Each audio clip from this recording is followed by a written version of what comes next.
Hey, everybody, welcome back to another episode of Bit Like This podcast. I'm your host, Maxine. We're on episode 318. Hi, I know we didn't have an episode last Friday, but let me explain. I was literally recording it, and while I was recording, my tooth fell out. Right, I sound so old.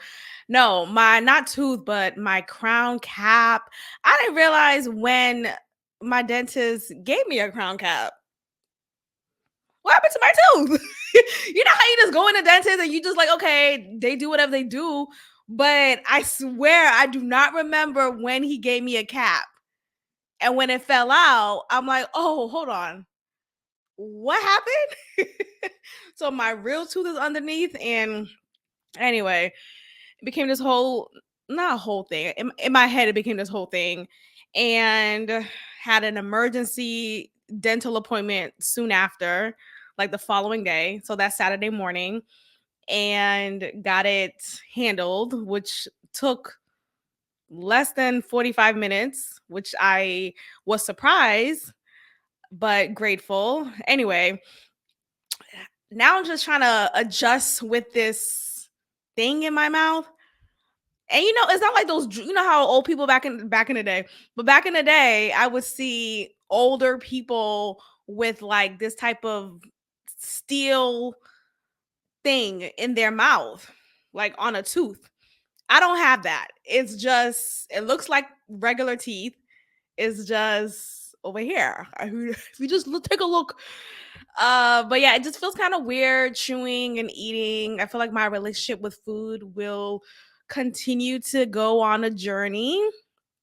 And I say that because I'm trying to break away from this addictive mentality that I have around food and snacking and munching and feeling like I always need to grub on something.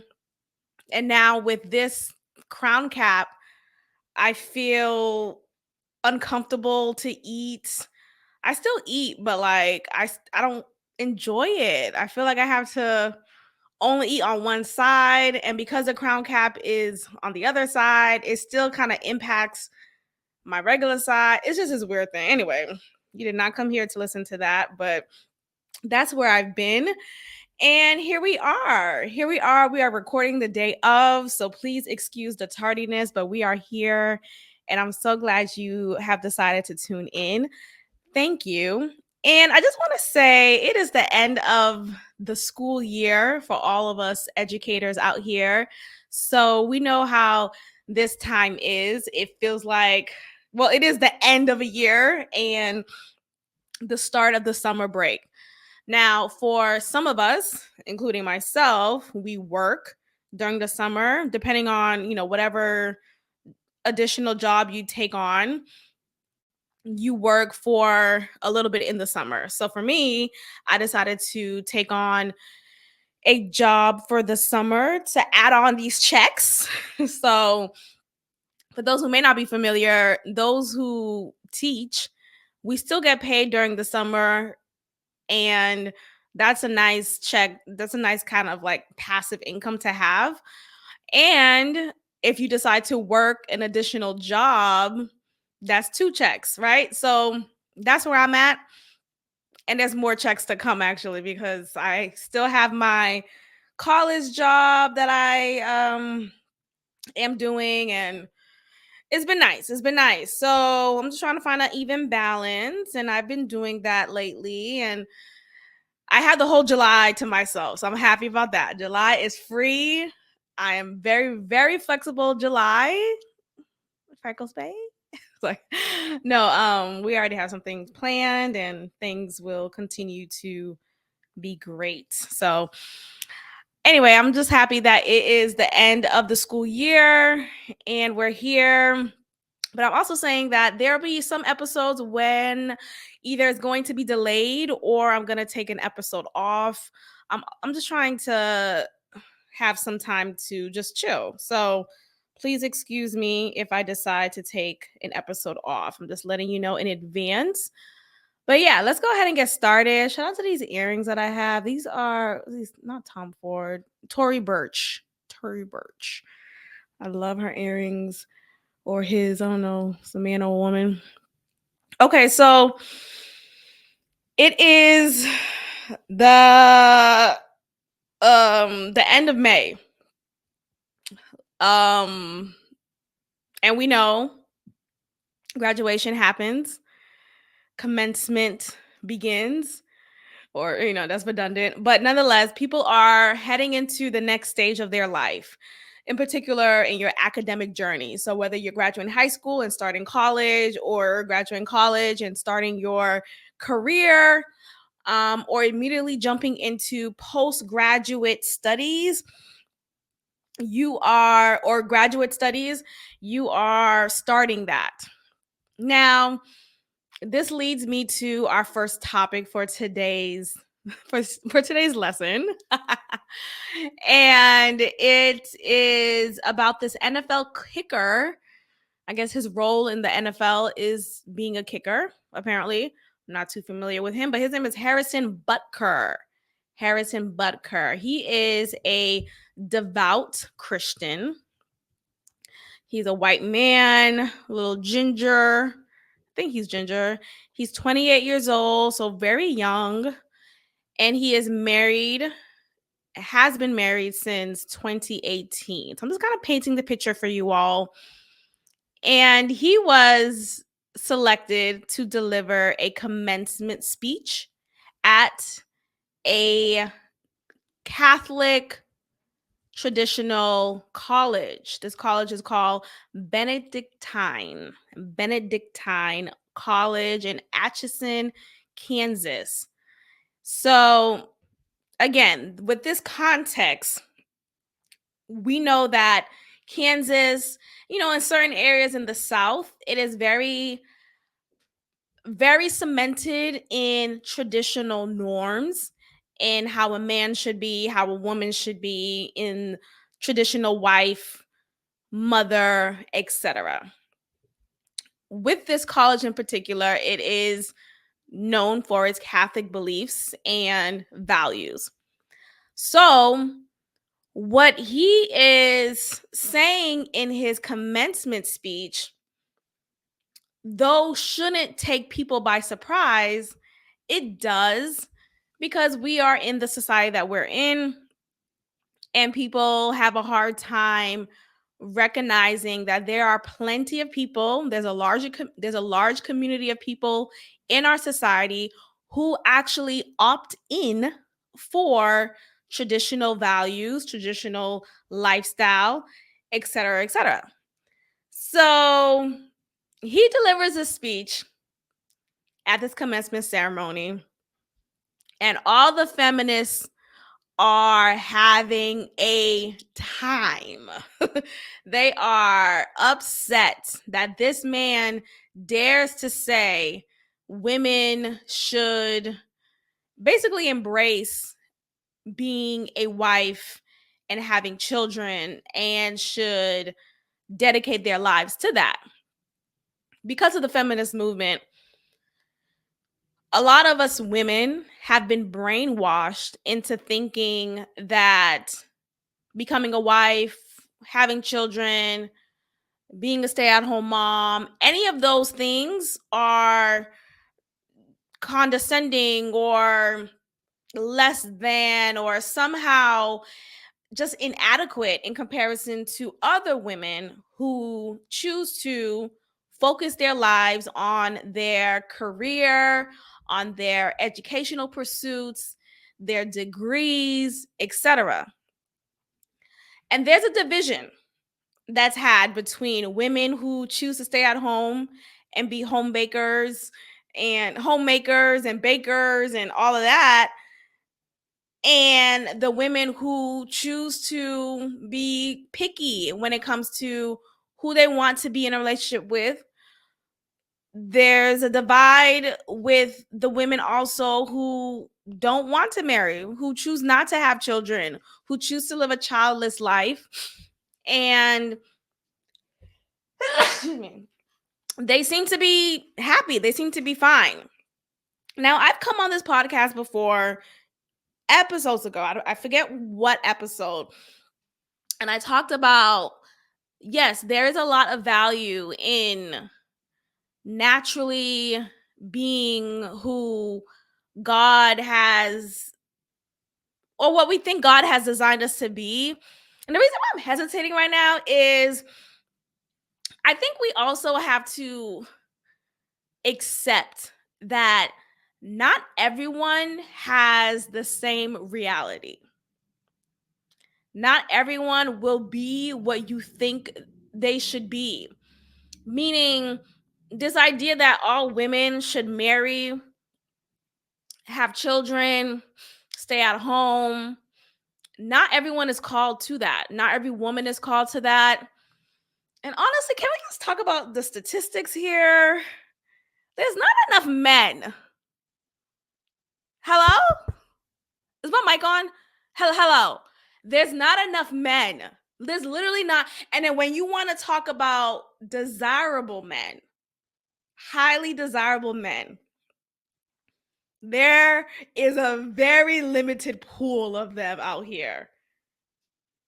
So I just think at this point, either you're going to be in a polyamorous relationship, polygamy, however you want, because I know there's a whole like conversation around like how to, like, which label is most fitting, right? But I think at the very least, women today should open their minds to the reality of sharing your man. Huh? Hello? I know. Oh my gosh. I'm just gonna call this I'm gonna change the name of this podcast and call it Pick Me Station, right? Hold on, let me take a sip.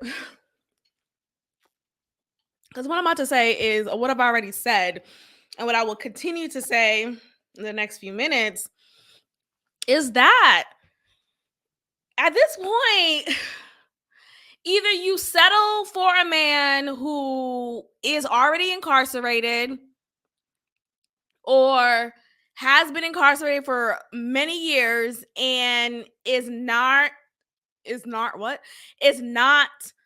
favorable amongst employers. So he's hard on from finding a job and developing a career and making good money, stable money. He's going to be in and out of prison.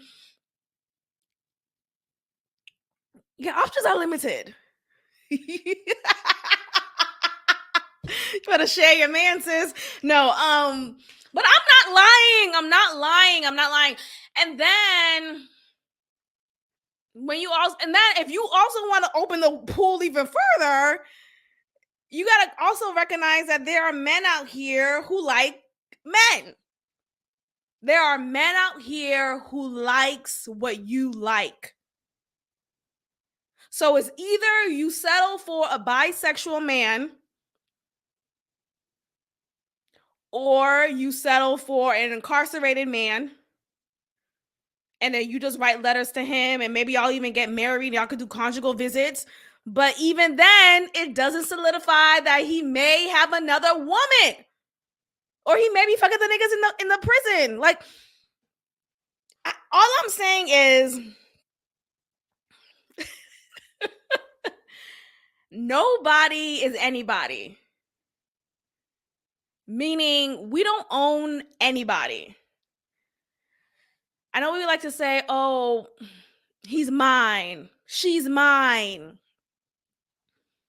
Nobody is anybody. Unless, and even your children aren't yours.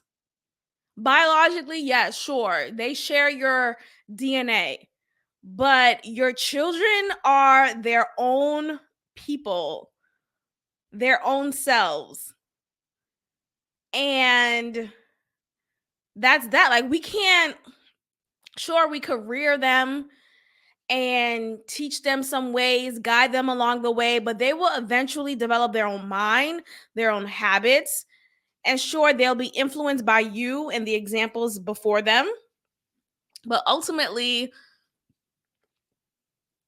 like, nobody is anybody. Are you following? Nobody is anybody's. And I think once we get to that acceptance, it becomes less heartbreaking or even no longer heartbreaking than it is when someone in your relationship decides to explore someone else. Child, I don't know. Maybe I'm talking on my ass, but I think in this Western civilization, we've been conditioned to take pride in our jealousy. We've been conditioned to say, "Oh, I'm going to key his car because he cheated on me." What? I was watching Ashley Madison. Yes, it's a not show, a three-part documentary on the cheating website ashleymadison.com. And the documentary is called literally Ashley Madison on Netflix. Very interesting. And it talks about basically the website is about, it's for married people who, the tagline is very interesting. It says for married people who's tired of monotony, or and then it also says life is short, have an affair. I mean, are they wrong? Um Ultimately, while I was watching this show, I was thinking to myself, how much in America in particular, how much, I don't know if it's the same way in Canada, but on this side of the world, we've been conditioned so badly to feel like we own other people. Like we own our spouse, we own our partner, right? We could control what they do, what they don't do. And that is so tiring. That is so exhausting. I remember being younger and I like this guy. I was just about to say his name out loud, but I'm not. I don't think he listens, but anyway, his name is no. He's married with his, I think he has 2 kids now. Great, good for him. We grew up in the same church. And we used to have a little thing back in the day, like back in the day when we were teenagers. And it just was never something that blossomed. Years later, it still never blossomed, but it was still kind of like this underlying, unspoken attraction and moments of flirtation. But that was it. Nothing ever happened from there. Anyway, when I was younger, when it like the earlier on of our little interaction, and we had a friendship. We grew up together, same church and everything. When he would, whenever I would see him talk to another woman, another woman, we were all kids then. So another girl, I would feel such animosity, y'all. It was this hatred I had. Like I felt so angry. How dare you talk? And it could just be a talk. Like he's just talking to another girl. Like, hey, how you doing? Oh, look at you and your funny yellow on you. Like something simple, harmless. And I felt so upset. I felt so upset. I felt he was disrespecting me. How could you? And I felt so entitled. I felt so entitled to him, or that he was entitled to me in some way. It's so weird to think about it now. And I remember I remember realizing this about myself young. And I said, okay, I don't like how I feel when I'm jealous. I don't like how it makes me feel so unproductive, so inadequate, and so angry. I felt so angry. And I felt like I couldn't even, like I felt my vision was blurry. I couldn't see properly. Like I'm not even being dramatic, y'all. I really was experiencing that. Those physical manifestations of being jealous, that's how I felt. My eyes, yeah, my vision was blurry. My heart was palpitating really badly. It was hard. And then once I really sat with myself and said, okay, I don't like how I feel whenever I'm feeling jealous. Let me be mindful of that, right? So I will purposely ignore him. That was my resolution. Okay, well, let me act like he doesn't exist. And then I learned how to detach myself from my emotion. I don't know how I even knew what detachment meant, but somehow, and I think this is also a part of my Aquarius chart because apparently we're aloof. But hey, it's worked to my benefit. So I'm not even gonna look at it as a negative, honestly. But yeah, apparently we are aloof. We are aloof and we are detached and we lack the emotional depth. I swear the emotions are there, but you have to detach sometimes, especially particularly if your emotions are controlling you. So yes, detach. Yes, that's okay. It's all right. So anyway, I learned how to detach, and I just eventually stopped caring. So I learned that at a young age, and of course, as time went on, I got better and better. And even now, at my adult age, I think I've gotten even better when it comes to that. Like that's not a way to live your life. And yes, jealousy is not. Hold on, because I'm about to contradict exactly what I just said. Hold on. What I'm about to say actually is jealousy natural? Is jealousy natural? Because I was watching. Am I okay? Hold on. Okay, so according to Google, it says here it can involve feelings of envy, insecurity, resentment, and suspicion. But while it is a natural, instinctive emotion, jealousy can have a powerful effect on your mental health. Now, here's what I want to do though. I want to actually challenge this response here because I don't know if it is natural anymore. I don't know.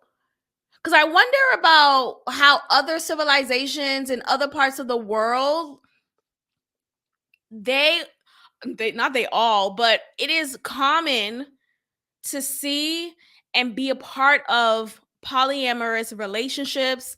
It is common to, and however you could call it, ethical non-monogamy. Like there's so many different titles that I've been just on a rabbit hole on, just out of curiosity and just wanting for my own research or whatever. Apparently, if this is something that is commonplace amongst other parts of the world, I don't know if jealousy is as natural as we think it is. I think jealousy may be taught. It may be a learned emotion that we see from our elders, that we see from our peers or others in general, right? Our caregivers. And then we adopt that, right? It's nature versus nurture. That's what I think it is. I don't think jealousy may be a natural emotion. I think it is an example of you witnessing this emotion being played out time and time again and you adopting that, thinking that this emotion is natural. And I think when we say jealousy is natural, it's a dangerous thing to say because it makes you feel entitled to do whatever you want with this emotion because it's natural, right? Oh, you didn't text me in the 5-minute time span that I expect? Oh, it's natural for me to blow up your phone, right? Because jealousy is natural. No, that's not okay. And I'm not aiming this at anyone. I'm aiming this at myself too, because I remember all of the times when I allowed my jealousy to get the best of me. And look, I'm not far removed from this emotion. I'm not saying this as someone who is such a guru and I'm just like, oh. Jealousy? What is that? We don't own people. I'm not saying it like that. I promise you, I get it, sis. But I think ultimately, it's not an okay emotion to exercise and made to feel like it's okay. Like it's not it's not okay. We can't let our negative emotions get the best of us and then chalk it up to, well, he cheated. Okay, going back to actually, I'm gonna go back to that commencement speech. I'm bringing it back. Just give me a second. So while I was watching Ashley Madison on Netflix, one of the example stories that they talked about is of this man who was a part of the clergy at his church. I think he was actually in some type of like pastoral school training to become a pastor. And when the hacking of Ashley Madison happened, he was one of the names listed on the site. And so for those who may not know, in 2015, there was a cyber attack that took place, and it was a data breach. Basically, it happened in July 2015. An unknown person or group calling itself the Impact Team announced they had stolen the user data of Ashley Madison. And because of that stolen goods, many people who created a profile, who engaged in conversation and meetups with whomever they connected with on the site, all of that became public information. And anyone was able to find that list and expose whoever was on it. So I want to actually talk about who was on the list. I want to talk about who was on the list. So it says here, Josh Duggar, who was one of the Duggar family members. He's known, like, remember that family who had like 18 kids and two of the brothers ended up molesting two of their sisters. It just became a whole mess. And they're known for being this Christian fundamentalist family. And so for them to have this like big ass scandal of kids molesting each other, it was a big deal. So yes, Josh Duggar, he founded his fame on TLC's 19 Kids and Counting among his huge brood of siblings. He was already under investigation for the molestation of 5 underage girls, which included 2 of his sisters. So he was already an ain't shit person, right? He was revealed to have used the site ashleymadison.com, and many believe this sealed his fate in the court of public opinion. So it was a site that did it, not the molestation of underage. Okay. So he is one of the people who's on the list. Hunter Biden's name came up in the leak. Yes, Hunter Biden, who he's not, hold on. Hunter Biden, isn't he, God bless him. I think he passed. No, he's the other son. I'm sorry. Yeah. But yeah, Hunter Biden. We all know him as, well, he was a crackhead. He had those videos that was exposed from his laptop of him smoking a crack pipe, fucking these hookers. It was a whole mess. His name came up in the leak, even though he vehemently denied involvement with the site. It's like, okay, if you denied it, why is your name there? He says, quote, "This account was clearly set up by someone else without my knowledge, and I first learned about the account in question from the media." Sure. Snooki's husband. Who cares? Who else? A New Orleans pastor. And okay, I think this is the one that I was talking about. Yeah, so this, I think it was this New Orleans pastor. Let me make sure. Yes, I was right. Yes, it's him. Okay, let me read it. So this New Orleans pastor and seminary professor, his name is John Gibson. Okay. he had a membership to Ashley Madison. He was confronted by church leaders and didn't deny anything before offering his resignation. He didn't reveal anything to his wife upon arriving home, and the next morning, his wife found him in the garage after he decided to end his life. Yes. So she found him in the garage, and there was a beeping noise that was heard from her friend who visited her at her home. And as she's chilling with her friend in her kitchen, her friend's like, "Do you hear that noise?" So the wife is walking around the house looking for her husband because she just saw her husband that morning. He made her breakfast, yada yada yada. She goes upstairs, everything is beautifully made. Either she already made the bed or he made the bed. Nonetheless, she couldn't find her husband anywhere in the house. She decides to go outside for whatever reason.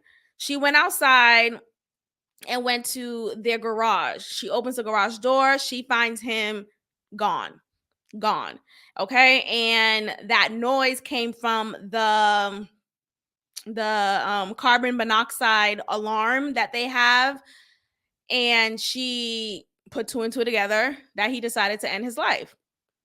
Now, here's what I want to do. Let me just take a sip of water. Hold on. Your girl is parched. Here's what I want to do. Here's what I want to do. God bless his soul. I hope he's in a better place. Let's say that. Let's start there and let's put a period. But you mean to tell me he decided to end his life because he was found out on this cheating website? He was found out on this cheating website and he could not take the scrutiny, he could not take the criticism and the possible isolation. He could not take that, so much so that he decides to end his life. He decides to leave his wife by ending his life. He decides to leave his children by ending his life because he couldn't take the fact that he was fucking other girls and he was exposed for that. Is everybody okay? That's insane. I would have been more mad at that. Never mind the affairs. I would have been more mad at that. You can't be man enough and be like, babe, look, I was on this site. I had a membership for 6 months. I met with a few women. It was only sex or whatever it is. Or maybe you did develop a strong emotional connection with some of the women or one of them at least. You can't be man enough to tell me what? But you decide to kill yourself? And okay, you want to say, oh, well, he was a pastor and he was a seminary professor, and the shame from that's the problem.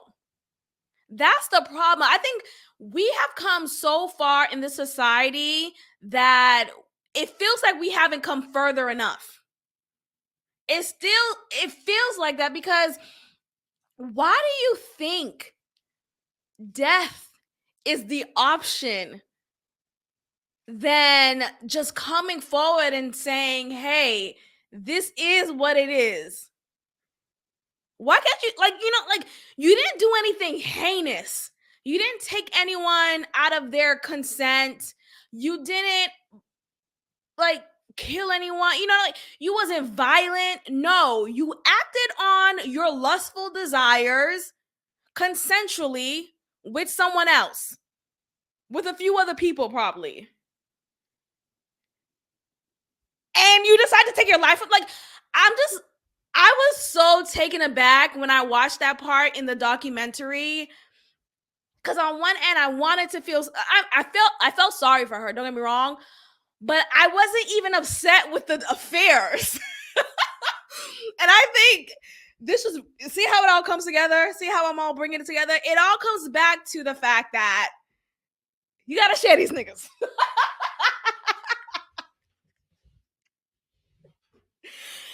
Oh, Lord. And I know it's not easy. It's not easy. And I know I'm coming off like it's a joke. I'm joking. I'm kidding. Maybe I am. You'll never know. No, I mean, I think though we have to accept people as they are. No more trying to fit people in a box. No more saying, no, if you're going to be with me, you got to be only with me. When the person has told you from the beginning, hey, this isn't who I am. Now, in the case of John Gibson, this pastor and seminary professor, yeah, this wasn't who he was initially, or maybe it was, but this wasn't who he presented himself as. And it's a hard pill to swallow, but be man enough to fucking swallow that. Pause. Swallow the pill. You made the choice. You made these decisions. You decided to create a membership account. Fulfill your membership duties to Ashley Madison. You can't be man enough to tell your wife and let her know this is what I've been up to. You can't be man enough to admit to your congregation and the seminary school that this is what I've been up to. And yes, I'm sure they would have went through with terminating your position, and they would have went through with terminating your position as a pastor, as a professor, yada yada yada. But at least you stood up, and like which is more valuable, speaking up and being honest, or the shame that we carry for things that really shouldn't be shameful? It's this brainwashing that we've been subjected to in this society, in this Western hemisphere. We've been subjected to feeling shame when this is not shameful. If you don't want to be with one person, you should not be shamed for that. And yes, if you lied about it, sure, there's accountability that could be had. That's not okay, right? You should be able to tell the truth about that. But if you lie about it, the shame shouldn't surmount so much so that you decide death is the option and the only option at that. Like, is everybody okay? So anyway, Benedictine, what a silly name. Benedictine. Let's go ahead and finally play this damn video. I told you I wanted to play a video. Let me set it up real quick. Okay, so he starts off again sharing his strong views when it comes to what he thinks a woman should be. And that's his choice. That's his choice. So let me go ahead and share this screen. If you are listening, I encourage you to subscribe to the YouTube channel so that you are watching what I am talking about. So let's go ahead and get into it now. I think it is you, the women, who have had the most diabolical lies told to you. Oop. How many of you are sitting here now about to cross the stage and are thinking about all the promotions? Hold on. Let me put the playback speed a little bit to normal. Titles you are going to get in your career. And about to cross, who have had the most diabolical. Take a look. I think it is you, the women, who have had the most diabolical lies told to you. How many of you are sitting here now about to cross the stage and are thinking about all the promotions and titles you are going to get in your career? Some of you may go on to lead successful careers in the world, but I would venture to guess that the majority of you are most excited about your marriage and the children you will bring into this world. I'm on this stage today and able to be the man I am because I have a wife who leans into her vocation. All of my success is made possible because a girl I met in band class back in middle school would convert to the faith, become my wife, and embrace one of the most important titles of all, Homemaker. You're right. Did y'all hear that laugh? Hold on, let's go back real quick. Become my wife and embrace one of the most important titles of all, Homemaker. Y'all heard that laugh? Okay, but I want to get back to, he says a particular word. Let's go back. Because I have a wife who leans into her vocation. Boom. I have a wife who leans into her vocation. Let's stop it there. Because what do you mean by that? Vocation. What does that mean? To have a vocation is to have a strong feeling of suitability for a particular career or occupation. A strong feeling. That's the key here. And the similar words that come to mind when you think of vocation is calling, life's work, mission, purpose, function, position, niche, right? This word is mostly a Christian word. It's a word that is used regularly in Christianity. But ultimately, this is the meaning for it, okay? Someone's vocation is someone's call. I feel a calling, right? Some people work jobs, but people work their vocation. Oh, this is my vocation. I feel called to do this work. So whether that's to teach, whether that's to dance, like ballet, something like that. Not like dance, like, yeah, you know, players club dance. But that's what he's saying here. Now, I'm harping on this word choice because not everyone has a vocation. Not every woman has a vocation to be a mother, a wife, a homemaker. That is not the reality for every woman. It's not.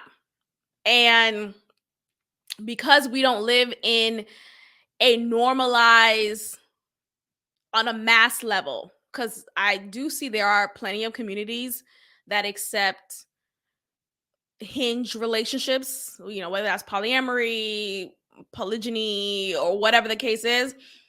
The society that we're in, we don't necessarily put that on a mainstream enough, I feel like. So people naturally feel like an outcast if they were to show acceptance of those types of relationships. Nonetheless, so the point is, because of the statistics of highly desirable men and the likeliness that you'll get that one and the likeliness that he will only want to be with you, can we talk about that? These men don't only want one. Can we talk about that?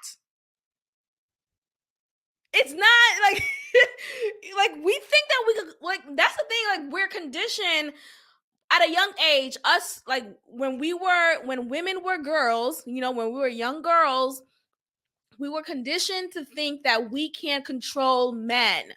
We can control boys. Oh, just do this, just do that, and you have him wrap around your finger. Maybe to an extent you can, if you want to put some little spell magic too. Hello, if you wanna do a little sex magic, then maybe you can. You just gotta sell some souls for that. But the point is, when you have a vocation, it's not a vacation. What am I saying? No, when you have, like, when he's saying this, it's not everyone has the likelihood to fulfill this. So where does that leave other women? Where does that leave women who didn't make it to the finish line, but they still got to keep running? The finish line is gone, but they still got to do this thing called life. Should they now feel helpless and hopeless and inadequate because they decided to fixate their life on other things?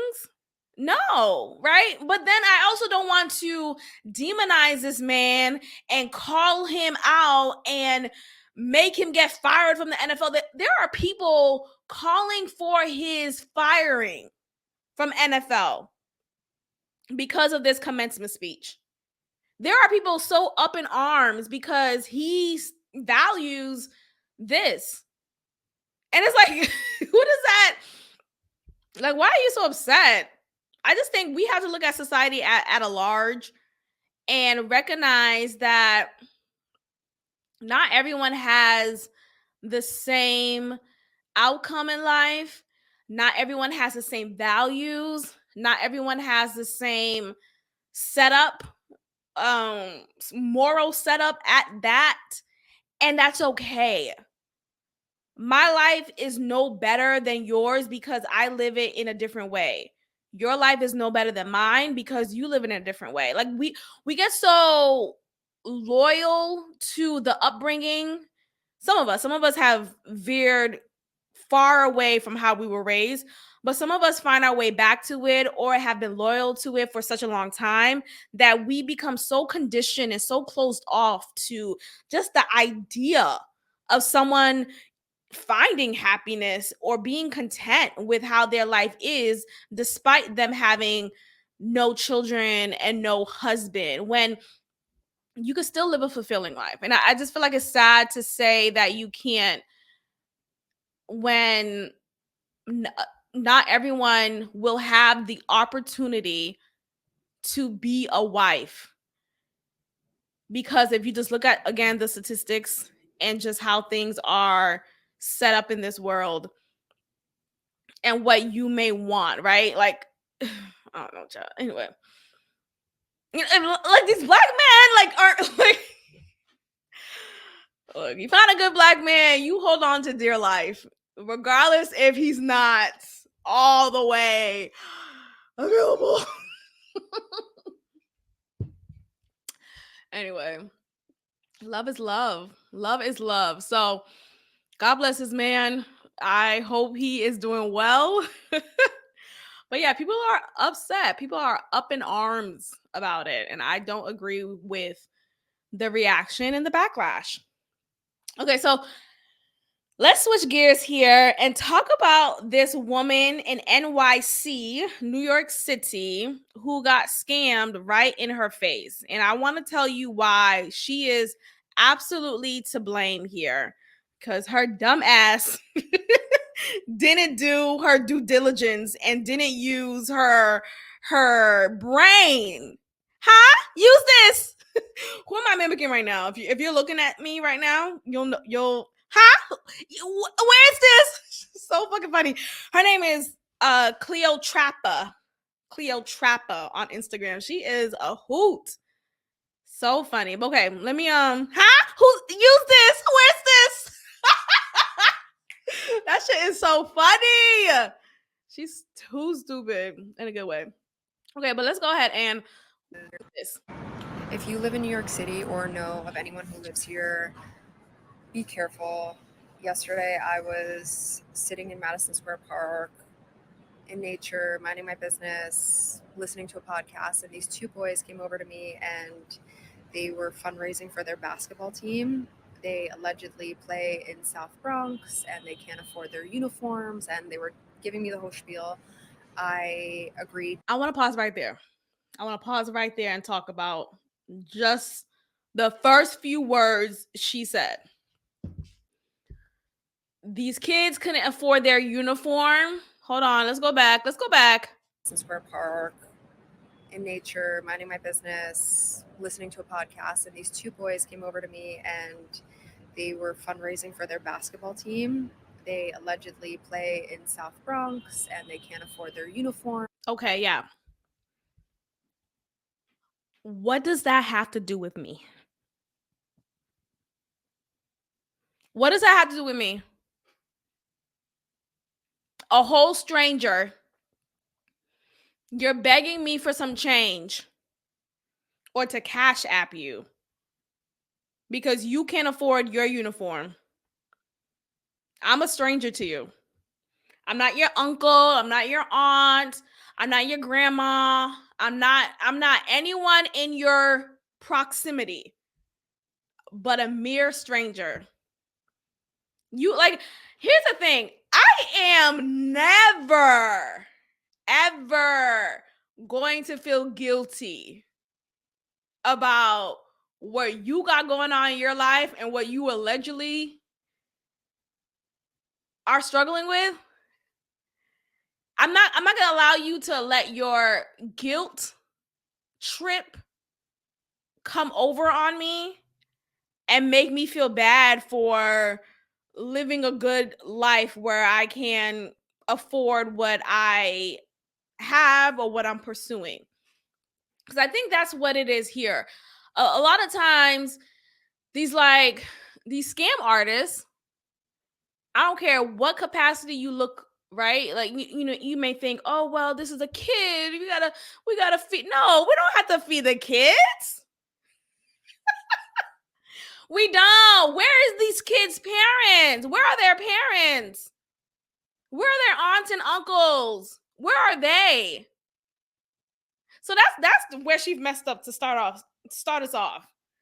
She got so caught up with the guilt of maybe she's living a well-to-do life and she's looking at these poor Black kids. They need my money.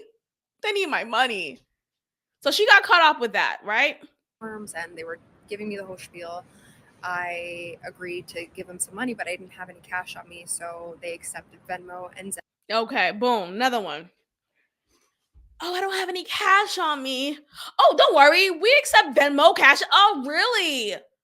So you accept those methods of payment, though you can't afford your uniform. So that means you have a phone. That means you have ways to find resources, right? Pick up a job, kid. Pick up whatever that job looked like. You could create a post on Instagram and say, hey, I'll cut your grass for $25. Like, be creative. Instead, you're begging for money from strangers who look well-to-do. I asked them what their Venmo was, and they said that they preferred Zelle. That's another thing. Don't tell me what you prefer when asking for my money.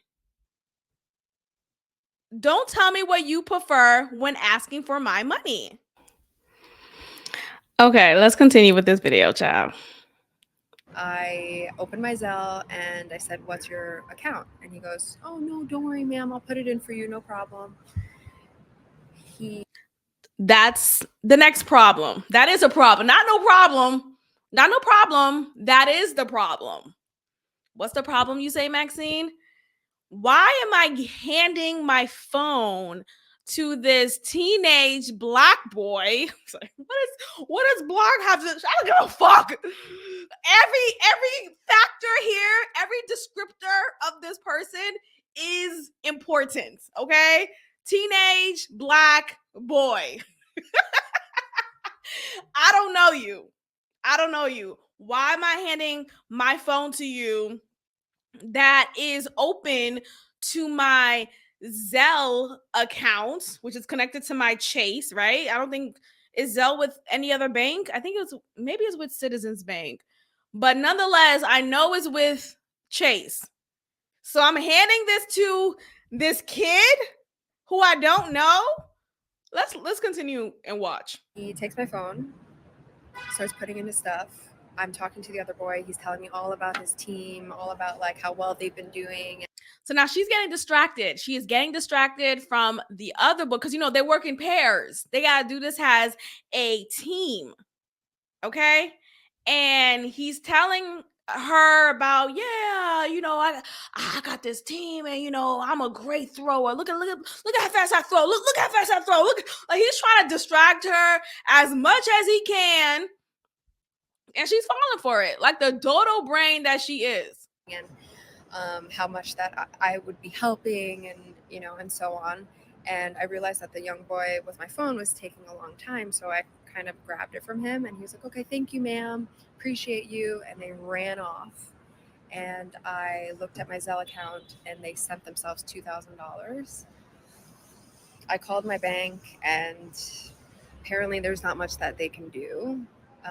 But they're still trying to work it out. I spoke to the police. The NYPD was beyond helpful. We're gonna stop there, child. Okay, so again, she's the problem.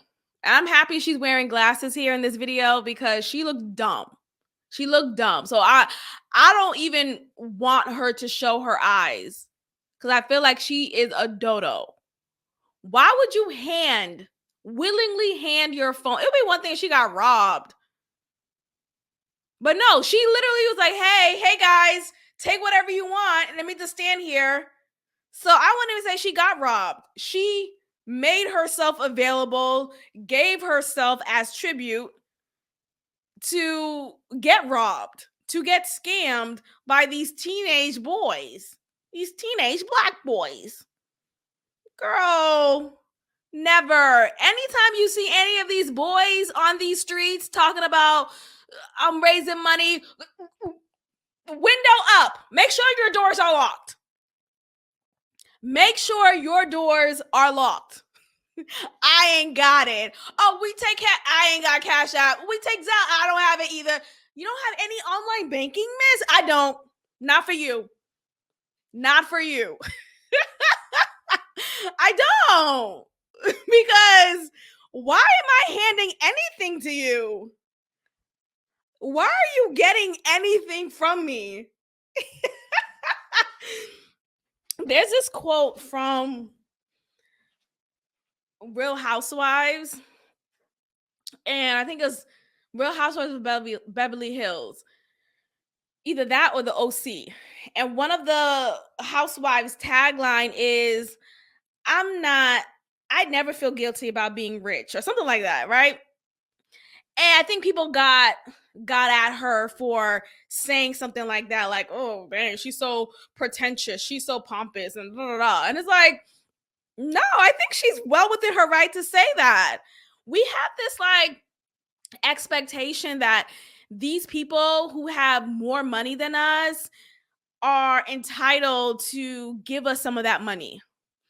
I remember seeing something on my timeline talking about if Bezos, Bezos, who's the creator of Amazon, if Bezos gave everyone in America, let's say, I think someone dared to fix their mouth and say, if Bezos gave everyone in America $1 million, he will still be a billionaire. And basically trying to shame him for being a billionaire, shaming him for not helping out those in need, as if we are deserving of his money.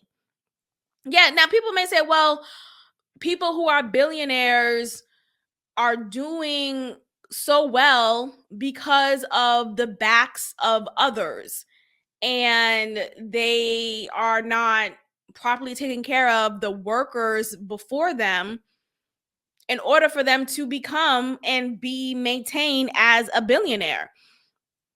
Okay, but so what? Like, I think so what in the sense of that still doesn't mean you are entitled to this man's money. He still created an idea. He still executed that idea, and he still created this damn industry that we all are dependent on. It's not like he made something that's so silly that we feel like he's not deserving of this revenue for it. No, I have an Amazon order coming in 2 minutes, and I ordered 10 minutes ago.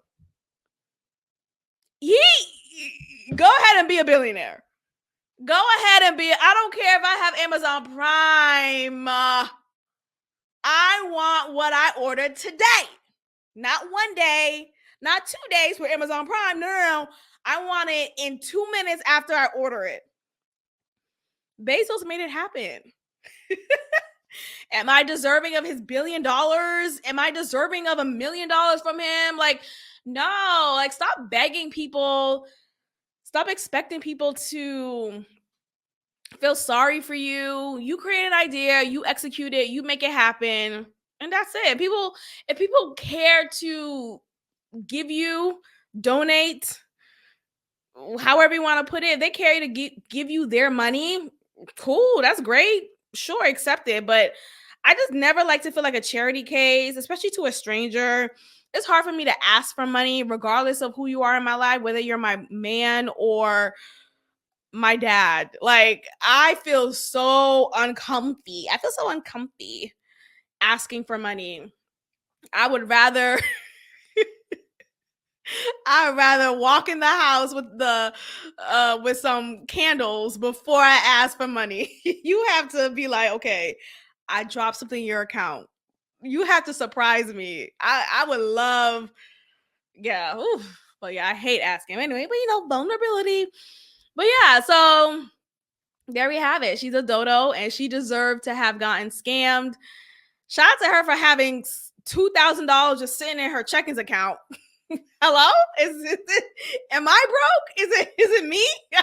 Because if I do have $2,000 in my checkings account, that means it's about to get withdrawn immediately because it's going towards an expense, right? Maybe it's going towards a car repair price, or is going towards a deposit to a new place. Like, it's never just like sitting there just to chill out.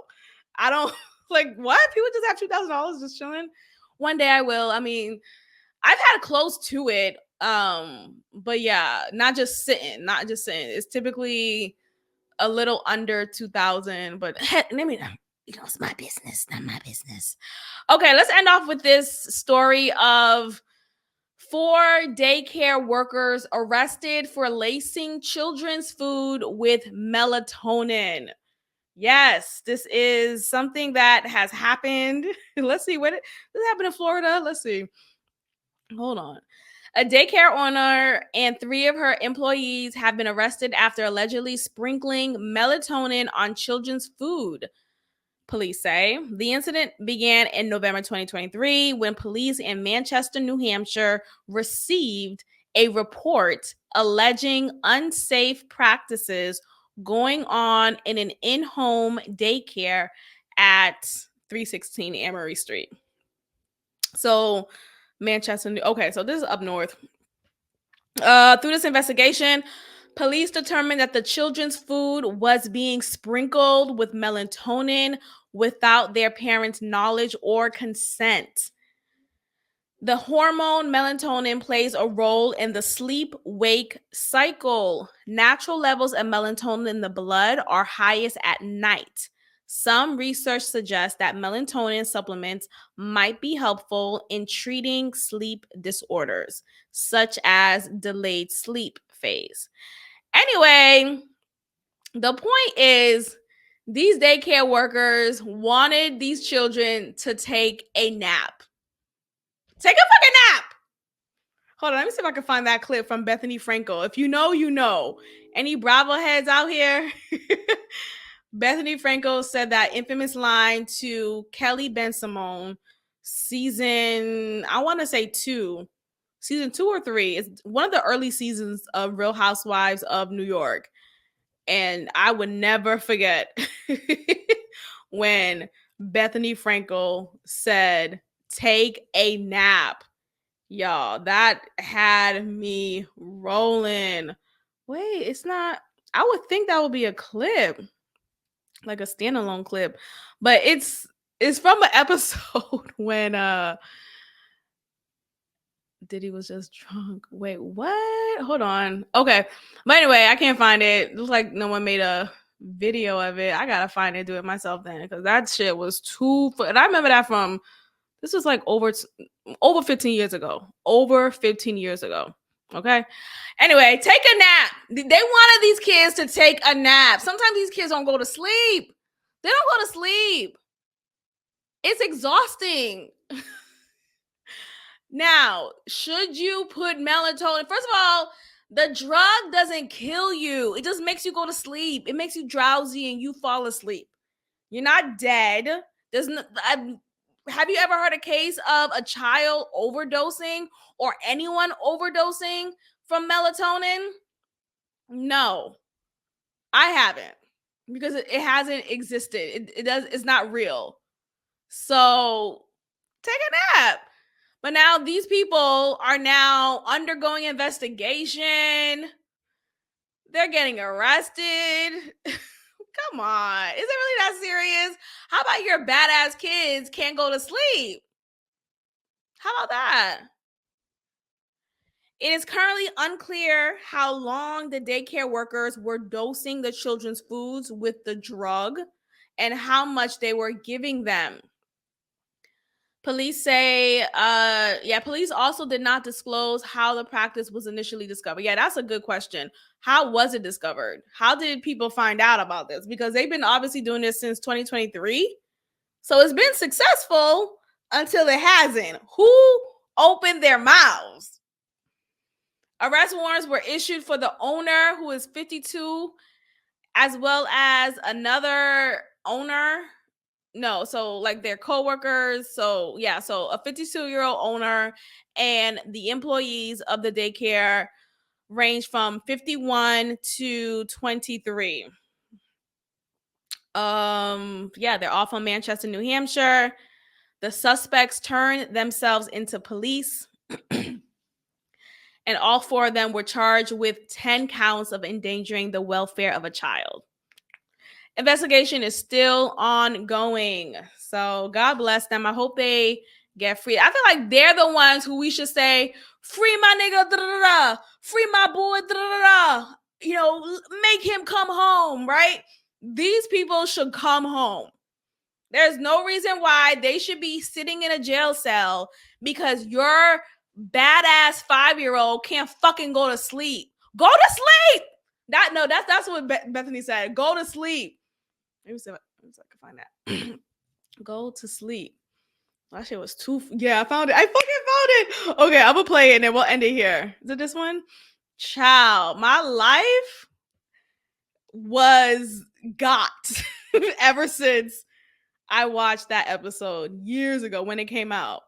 But this is classic. Insane and she's crazy, and now we're picking on her. I feel like you're trying to kill me every night, and I threw up. She's paranoid. The night before I came. Because I don't want to be a part of this. Go to sleep! Go to sleep! You're crazy! Go to sleep! No, don't be mean to her. Go to sleep!